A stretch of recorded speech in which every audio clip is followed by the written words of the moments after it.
नमस्कार मित्रों। सनातन ज्ञान की इस पावन यात्रा में आप सभी का हार्दिक स्वागत है।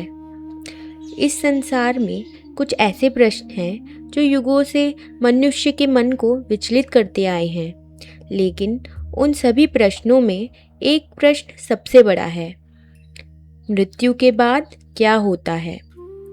क्या सब कुछ यहीं समाप्त हो जाता है, या मृत्यु केवल एक द्वार है जिसके पार कोई ऐसा सत्य छिपा है जिसे जान लेने के बाद जीवन का पूरा अर्थ बदल जाता है? आज की कथा उसी प्रश्न की है। यह कथा है एक ऐसे बालक की जिसने स्वयं मृत्यु के देवता यमराज से यही प्रश्न पूछने का साहस किया।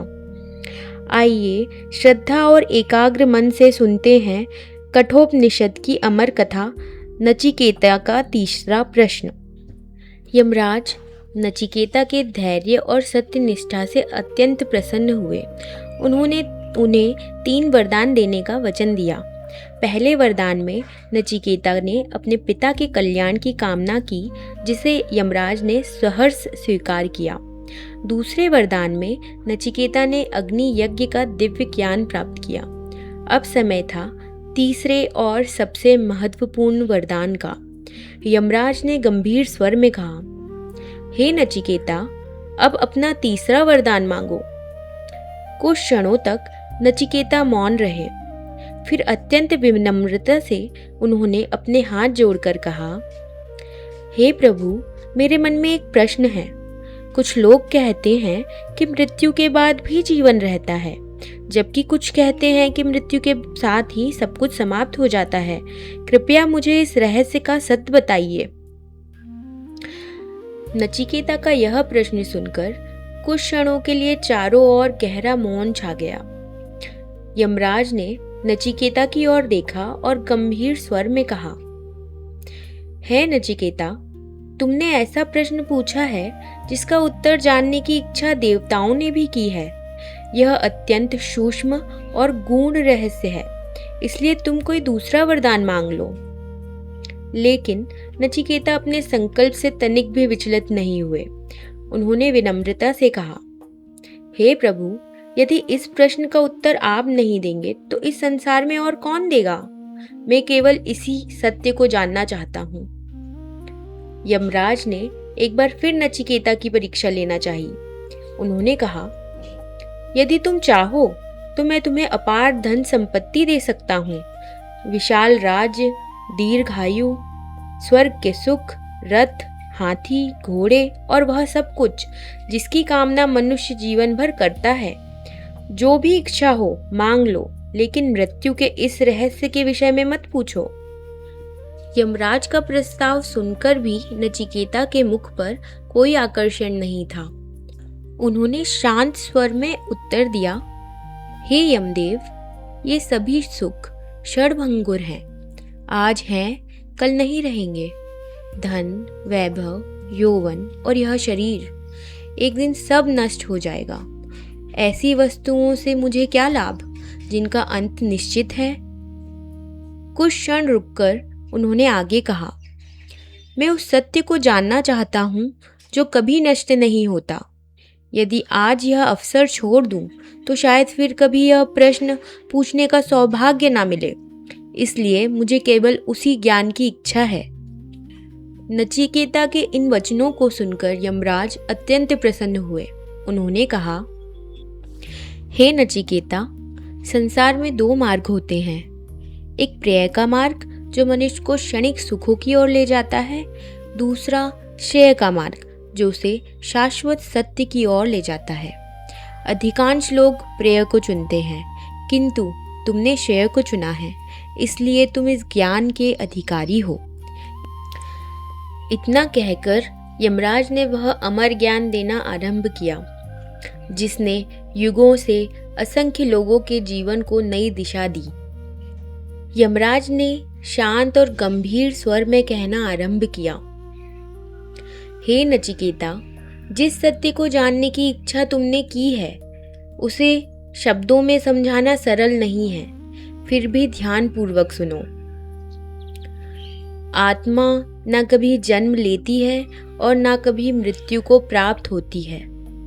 वह नित्य है, शाश्वत है और अविनाशी है। शरीर बदलते हैं लेकिन आत्मा कभी समाप्त नहीं होती।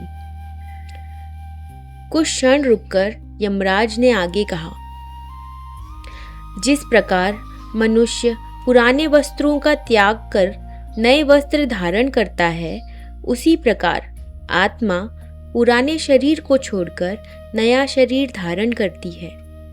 इसलिए जो केवल शरीर को ही अपना स्वरूप मान लेता है, वही मृत्यु से भयभीत होता है। नचिकेता अत्यंत एकाग्र होकर प्रत्येक शब्द सुन रहे थे।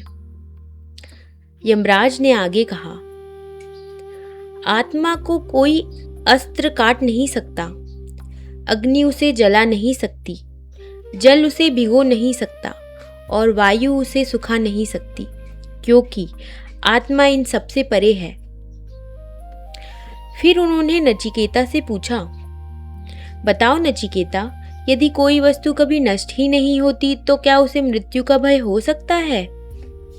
नचिकेता ने विनम्रता से उत्तर दिया, नहीं प्रभु, जो अविनाशी है उसे मृत्यु का भय कैसे हो सकता है?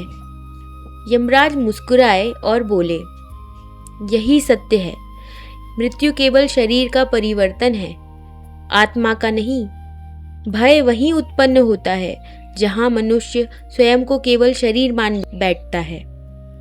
लेकिन जिस क्षण वह अपने वास्तविक स्वरूप अर्थात आत्मा को पहचान लेता है, उसी क्षण मृत्यु का भय समाप्त हो जाता है।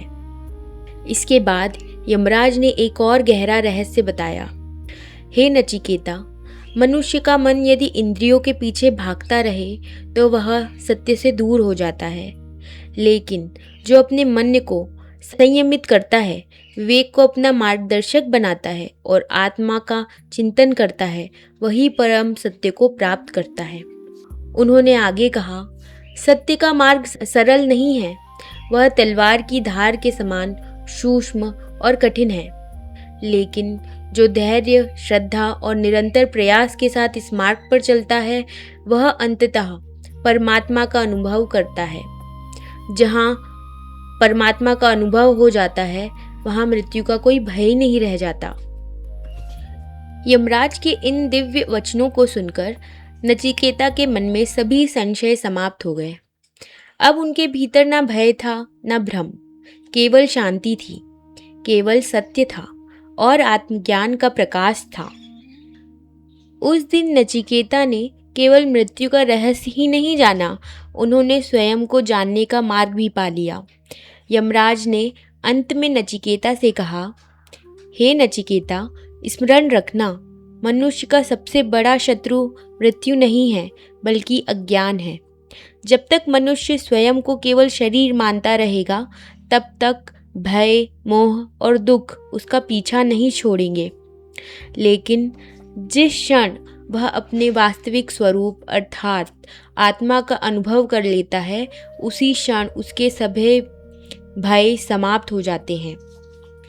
फिर यमराज ने एक अंतिम उपदेश दिया, उत्तिष्ठत जागृत प्राप्य वरानि बोधत, अर्थात उठो, जागो और जब तक परम सत्य की प्राप्ति ना हो जाए तब तक रुकना मत। यमराज के इन अमूल्य वचनों ने नचिकेता के जीवन को सदा के लिए बदल दिया और तभी से नचिकेता केवल एक बालक नहीं रहे, वे सत्य की खोज के प्रतीक बन गए।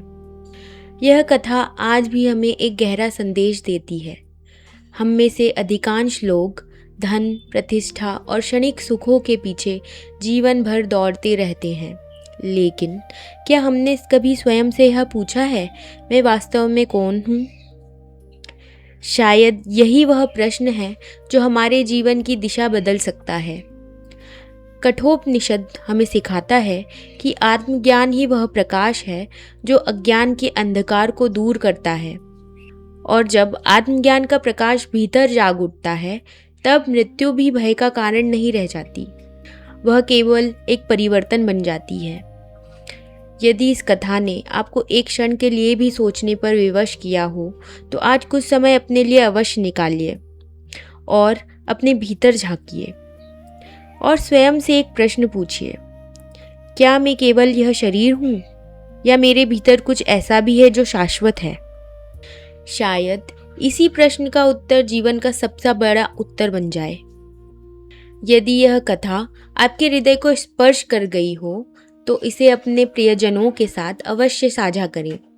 ऐसी ही सनातन ज्ञान से भरी कथाओं को सुनने के लिए हमारे साथ जुड़े रहें। फिर मिलेंगे एक और अमूल्य कथा के साथ। तब तक अपने भीतर के प्रकाश को जागृत रखिए। नमस्कार। ओम शांति शांति शांति।